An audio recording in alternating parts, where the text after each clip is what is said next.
Meus irmãos, nós vamos então abrir a palavra de Deus no Evangelho de Cristo, conforme o registro de Lucas, capítulo 16. Lucas, capítulo 16, versos 19 a 31. Está escrito o seguinte: Ora, havia certo homem rico que se vestia de púrpura e de linho finíssimo, e que todos os dias se regalava esplendidamente. Havia também certo mendigo, chamado Lázaro, coberto de chagas, que jazia à porta daquele, e desejava alimentar-se das migalhas que caíam da mesa do rico. E até os cães vinham lamber-lhe as úlceras. Aconteceu morrer o mendigo e ser levado pelos anjos para o seio de Abraão. Morreu também o rico e foi sepultado. No inferno, estando em tormentos, levantou os olhos e viu ao longe Abraão e Lázaro no seu seio. Então, clamando, disse: Pai Abraão, tem misericórdia de mim. E manda Lázaro que molhe em água a ponta do dedo e me refresque a língua, porque estou atormentado nesta chama.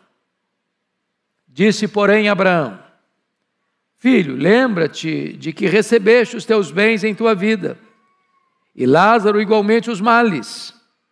Agora, porém, aqui ele está consolado, tu em tormentos. E além de tudo, está posto um grande abismo entre nós e vós, de sorte que os que querem passar daqui para vós outros não podem, nem os de lá passar para nós. Então replicou: Pai, eu te imploro que o mandes à minha casa paterna, porque tenho 5 irmãos, para que lhes dê testemunho, a fim de não virem também para este lugar de tormento. Respondeu Abraão: Eles têm Moisés e os profetas, ouçam-nos.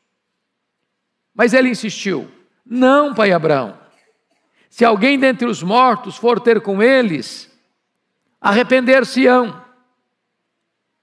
Abraão, porém, lhe respondeu: Se não ouvem a Moisés e aos profetas, tampouco se deixarão persuadir, ainda que ressuscite alguém dentre os mortos. Céu ou inferno? Realidades eternas. Meus irmãos, esse texto tem uma característica clara, eloquente e insofismável. Ele é fácil de entender. O que esse texto diz com todas as letras é que viver é mais do que viver e morrer é mais do que morrer. O que esse texto deixa claro é que a morte não é o ponto final da vida. Nós não cremos que a vida se limita ao breve percurso do berço à sepultura. Esse texto nos apresenta um contraste profundo. Primeiro, contraste na vida. Jesus pinta este quadro falando de um homem rico que vivia numa ostentação egoísta. Cuidadosamente, Jesus diz que ele vestia de púrpura e linho finíssimo. Púrpura era uma substância extraída de moluscos que viviam nas profundezas do mar.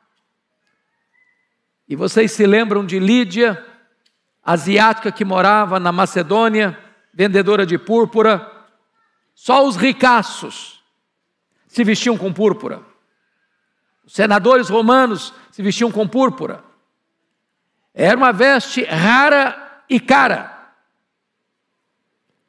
Este homem se vestia de linho finíssimo, a mais nobre das vestes da época. E ele ostentava todo esse aparato. Além do que, ele se regalava, diz o texto, e não apenas se regalava, mas se regalava esplendidamente, não num feriado, não numa ocasião especial, mas todos os dias, todos os dias. Ele vivia em banquetes, fartos, opíparos, todos os dias. Sua mesa possuía as melhores iguarias, todos os dias. Talvez sua mesa tinha o melhor dos vinhos, todos os dias. E diríamos nós que aquele homem vivia de festa em festa, de banquete em banquete, de roupas caras, das melhores grifes da época. Era a sua realidade. Era a sua ostentação egoísta. Mas o texto, ao contrastar a vida, mostrando agora um mendigo chamado Lázaro, coberto de chagas, jazia à porta daquele, desejava alimentar-se com as migalhas que caíam da mesa do rico, os cães iam lamber-lhe as úlceras. Você não pode ter um contraste mais profundo que este. Um é rico demais, o outro é pobre demais. Um ostenta púrpura e linho finíssimo, o outro é coberto de andrajo. Um está fartando-se com o melhor da terra, o outro está com fome, querendo comer as migalhas que caíram da mesa. Um está vendendo saúde, o outro está cheio de chagas, de úlceras, de feridas. Um está convivendo com convivas ilustres, o outro só tem os cães leprentos que vinham lamber-lhe as úlceras. Não pode ter um contraste maior na vida. A vida às vezes oferece esses quadros de injustiça tão graves. Uns têm de mais, outros têm de menos. Uns morrem de comer, outros morrem de fome. Uns ostentam luxo, outros nem o básico possuem. Uns convivem com gente ilustre, outros têm que conviver com os cães leprentos. Esse é o contraste da vida. Mas esse contraste vai além. E agora você vai ver o contraste na morte. Porque veja você o retrato que Jesus pinta. Versículo 22. Aconteceu morrer um mendigo e ser levado pelos anjos para o seio de Abraão. Morreu também o rico e foi sepultado. Notem vocês que o rico, ele morre. Sabe por quê? Riqueza não livra ninguém da morte. Saúde não livra ninguém da morte. Você pode morar na cobertura mais alta de São Paulo. A flecha da morte chega lá. Você pode andar no carro blindado, mais sofisticado. A morte chega lá dentro. Você pode ser jovem. Você pode estar vendendo saúde. A morte visita você também. Eu quero dizer para você que os poderosos morrem, que os ricos morrem, que os que vivem nababescamente nos banquetes mais fartos também morrem. Aqueles que ostentam púrpura e linho finíssimo morrem. Agora, o texto diz que o rico morreu e foi o quê? Sepultado. E eu fico imaginando a pompa do funeral. Eu fico imaginando o caixão de cedro. Eu fico imaginando os discursos laudatórios, rasgando os mais desabridos elogios a esse rico no seu funeral. E você diria, para aquele homem que vivera nababescamente, os últimos discursos e a última palavra, descansou. Descansou. Será? Será? Agora, o Lázaro morreu. E não diz que ele foi sepultado. Por que não? Hoje diríamos que ele foi sepultado numa cova rasa. Mas naquela época, para quem conhece a história dos cães da época, que perambulavam pelas ruas, leprentos, famintos, provavelmente os agentes funerários do Lázaro foram os cães. E provavelmente a sepultura de Lázaro foram os cães. E você sai horrorizado dessa cena. Um com tanta pompa no funeral, outro nem sepultamento teve. Contraste na vida, contraste na morte. Mas tudo isso acontece do lado de cá da sepultura. Só que a sepultura não é o último endereço. Só que a vida não termina num túmulo. E então o texto retrata para nós um outro contraste. O contraste na eternidade. O contraste do outro lado do sepulcro. O contraste depois da morte. E peço a você que observe comigo. Olha aí, por gentileza, o que está escrito. Versículo 22. Aconteceu morrer o mendigo e ser levado pelos anjos para o seio de Abraão. Notem vocês que seio de Abraão é uma terminologia bíblica que é o mesmo de paraíso, de céu, de Nova Jerusalém, da casa do Pai. São diversos títulos dados para um mesmo lugar. Portanto, o céu é um estado e um lugar. Um estado de felicidade plena, maiúscula, superlativa, eterna. E é um lugar onde Deus habita, onde a igreja celestial habita, onde todos aqueles que já nos precederam desde Abel estão lá, porque a Bíblia diz que morrer é deixar o corpo e habitar com o Senhor, é partir para estar com Cristo, o que é incomparavelmente melhor, é bem-aventurança, porque descansa das fadigas.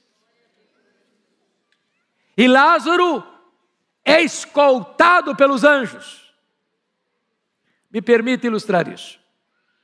Miguel Gonçalves Torres foi um dos primeiros seminaristas quando o Evangelho chega aqui no Brasil, no século XIX, Archibald Green Simonton, e naquele seminário tinham 4 alunos, e ele era um deles, e ele era um português. Ele era muito doente, e ele dizia para os seus colegas assim: olha, não basta viver bem, é preciso morrer bem. E no dia que o Senhor o chamou, estava ele muito debilitado no seu leito de morte, na sua casa, e ele chama a esposa, e ela vem ao quarto, e ele diz assim para ela: querida, eu pensei que na hora da morte eu iria para o céu, mas na verdade foi o céu que veio me buscar. E com essas palavras ele adormeceu. O céu veio buscar Lázaro. Os anjos foram escalados para virem e o levarem para o seio de Abraão, para o céu, para o paraíso, para a casa do Pai. E ali tem consolo, ali não tem mais choro, ali não tem mais cães leprentos, ali não tem mais úlceras, ali não tem mais fome, ali não tem mais sede, ali não tem mais privações. Ali ele está na casa do Pai, ali ele está na bem-aventurança eterna. Mas vamos ver o contraste na eternidade com o rico. Olha comigo, verso 22 e 23. Morreu também o rico e foi sepultado. Verso 23. No inferno, estando em tormentos, levantou os olhos e viu ao longe Abraão e Lázaro no seu seio. E aí você percebe que aquele que vivera no luxo, no fausto, na riqueza, nos banquetes requintados, com as roupas mais caras, com os mais ilustres convidados à sua mesa todos os dias, que viveu o melhor desta terra, mas que só pensou nele mesmo. Agora, ao expirar aqui, descobre que a vida não é apenas viver, e que a morte não é apenas morrer, porque ele acorda no inferno, em tormentos. Talvez você possa pensar, então será que esse texto está dizendo que os pobres vão para o céu e os ricos vão para o inferno? Não, não é isso que está dizendo o texto. Aliás, a palavra Lázaro literalmente significa Deus é o meu auxílio. Esse mendigo não foi para o céu por ser mendigo. E nem esse rico foi para o inferno porque era rico.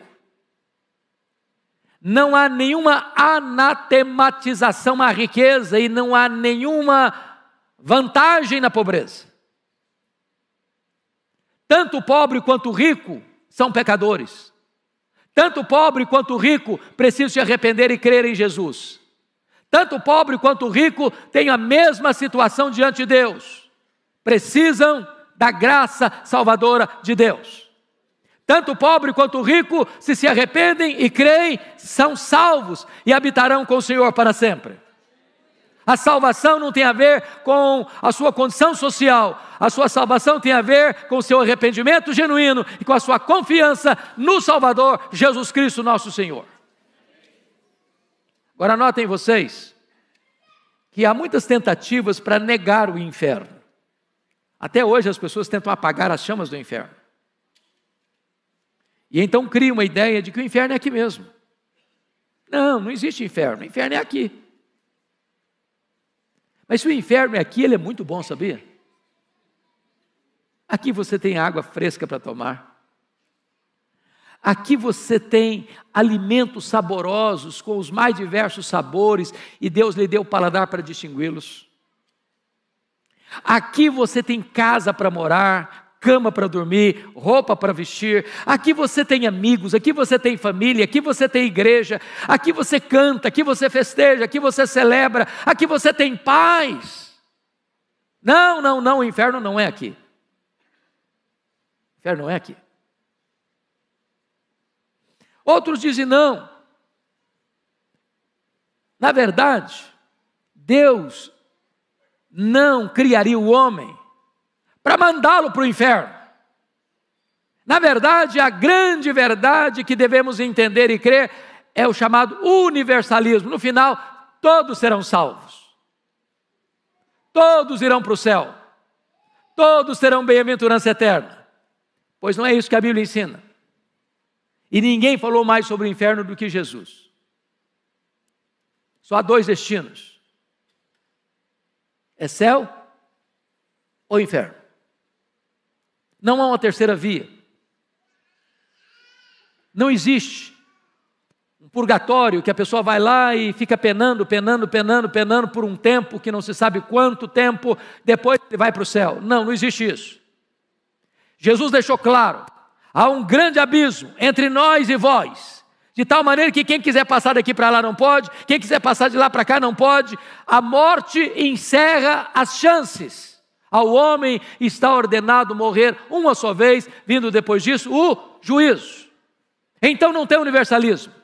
Depois da morte é acerto de contas. Depois da morte é juízo. O tempo de se arrepender é hoje. A hora de Deus é agora. Outros dizem, não pastor, não existe inferno não. O que vai existir é se o cidadão não crer agora, ele vai ser aniquilado. Só vai ter céu, mas inferno não. Porque se não creu, ele vai ser aniquilado, vai deixar de existir. A Bíblia não ensina isso não. O que a Bíblia ensina é bem-aventurança eterna, e o que a Bíblia ensina é condenação eterna. Deus propõe para você hoje a vida e a morte, e Deus aconselha você, escolha a vida para que você viva. Agora, vejamos então aqui a descrição que o próprio Jesus, neste quadro, fala sobre a realidade do inferno. Então, confira comigo. Primeiro, veja aí, no texto bíblico, versículo 23. Lugar é lugar de tormento. No inferno, estando em tormentos. Então, note isso. Inferno não é como algumas pessoas dizem, não, lá no inferno vai ter farra. Lá no inferno vai ter música. Lá no inferno as pessoas vão se divertir. Lá no inferno vai ser uma algazarra. Não, o inferno é lugar de tormento. Quem está falando isso é o próprio Filho de Deus, a própria verdade, lugar de sofrimento, de choro, de ranger de dentes.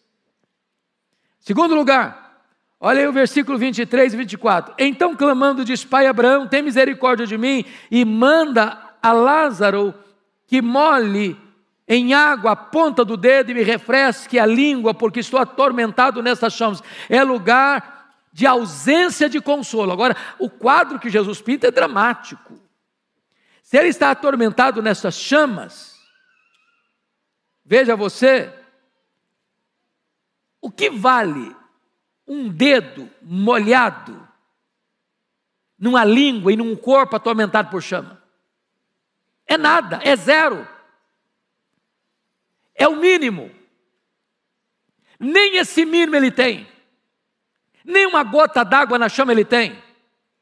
Nem um dedo umedecido para refrescar a sua língua ele tem. O que Jesus quer descrever aqui é que o inferno, além de ser um lugar de tormento, é um lugar onde não tem o mínimo consolo, refrigério. Terceiro, confira comigo, versículo 26.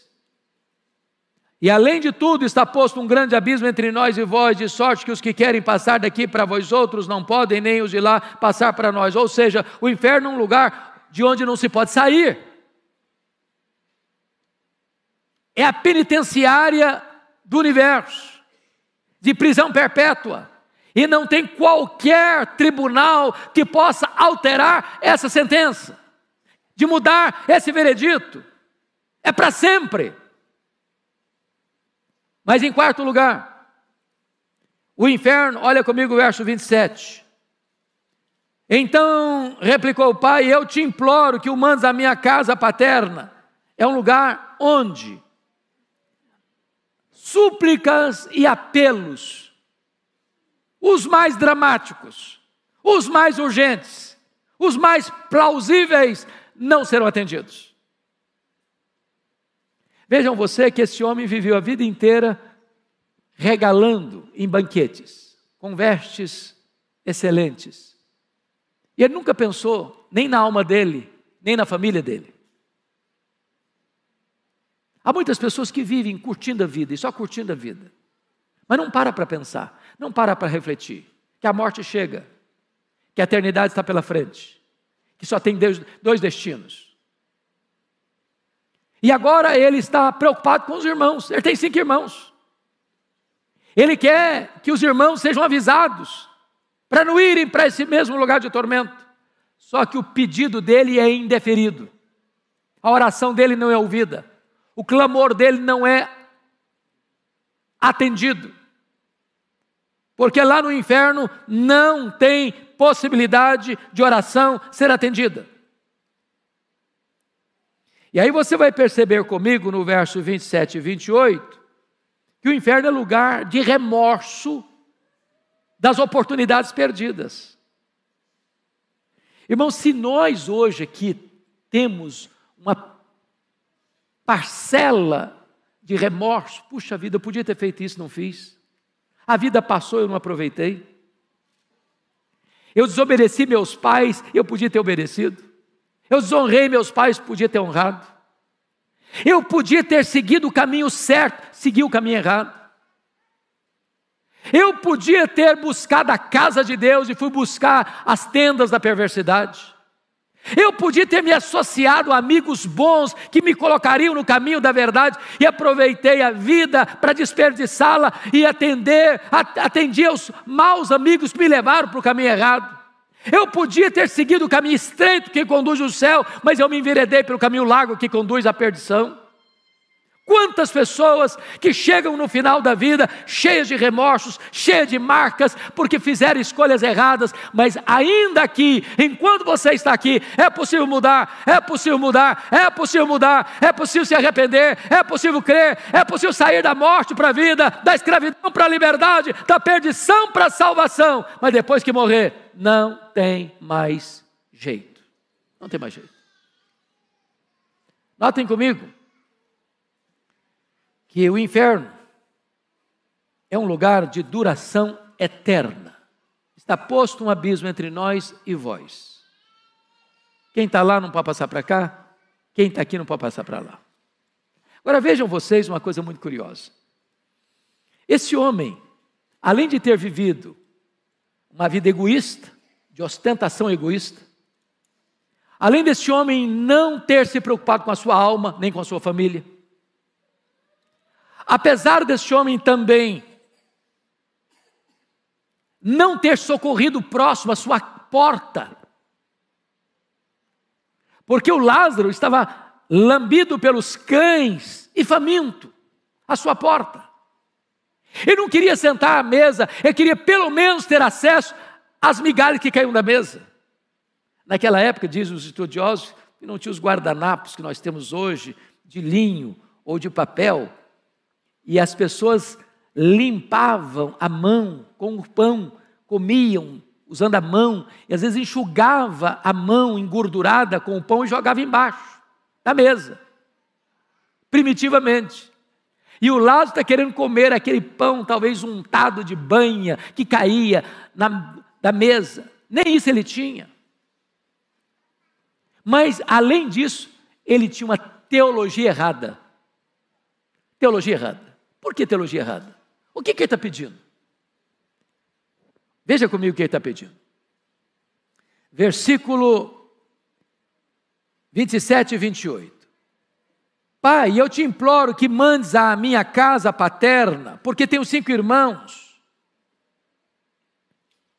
para que lhes dê testemunho, a fim de não virem também para este lugar de tormento.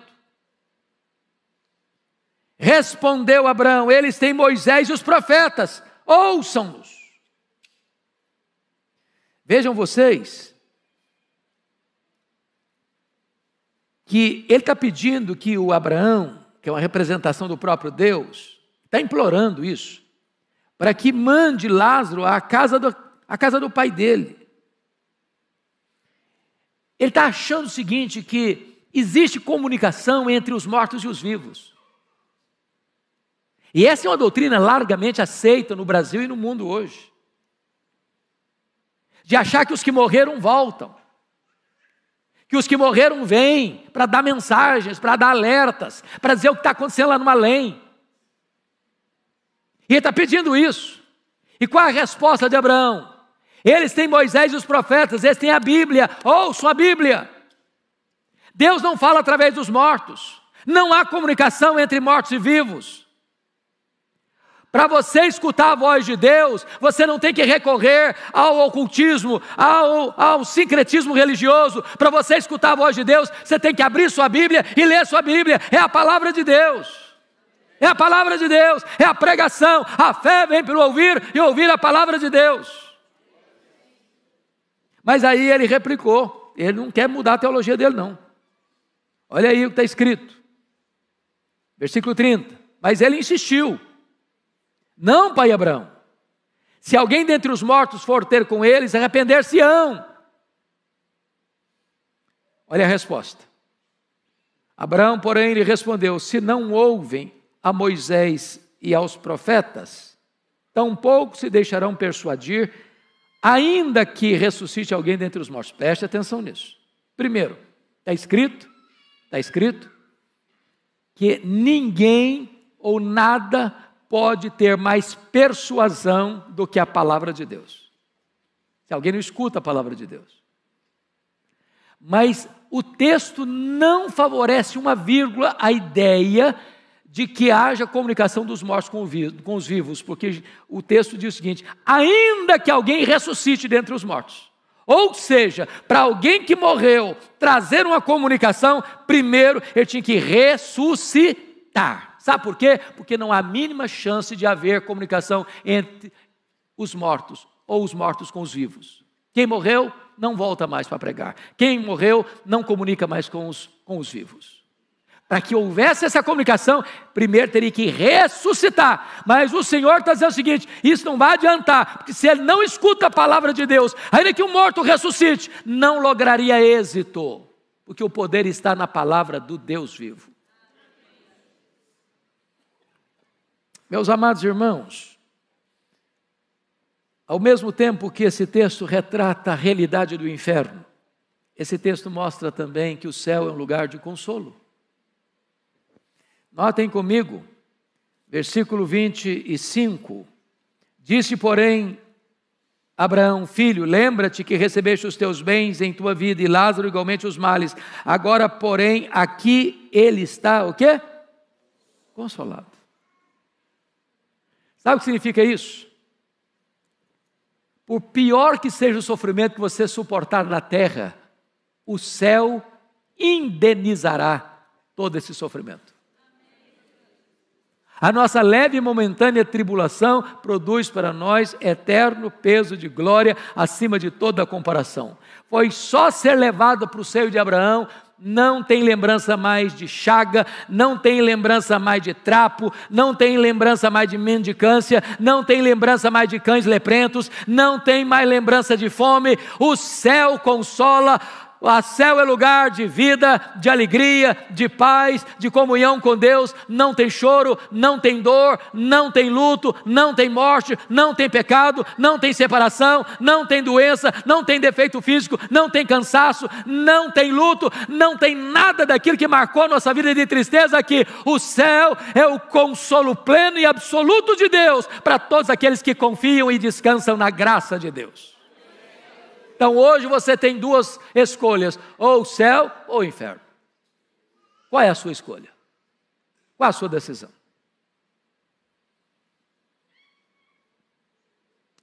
Eu quero que você nesse momento pense no destino da sua alma. Porque às vezes as lutas da vida, ou as alegrias da vida, podem tirar a nossa capacidade de reflexão. A gente vive hoje, só vive o agora. Não pensa no amanhã. Ah, pastor, mas eu sou jovem. Vá num cemitério e você vai ver lá sepulturas de jovens, de crianças, de adolescentes.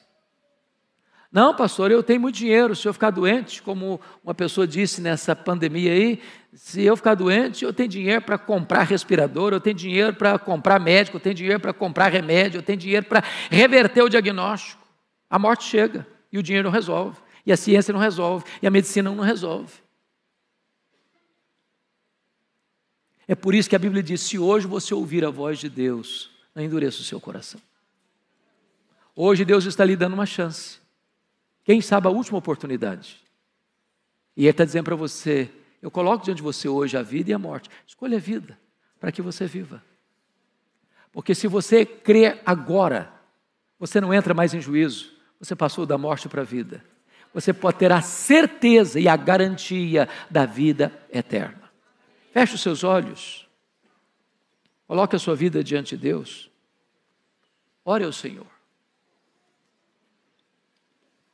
Eu não conheço todos vocês, não sei como vocês entraram aqui, eu não sei como você que está lá na sua casa nos assistindo agora, como é que você está. Mas hoje é uma noite de salvação. Hoje é uma noite de decisão. A sua mulher, seu marido, seu pai, a sua mãe, seu filho, a sua filha, seu irmão, não pode tomar essa decisão por você, essa decisão é sua, intransferível.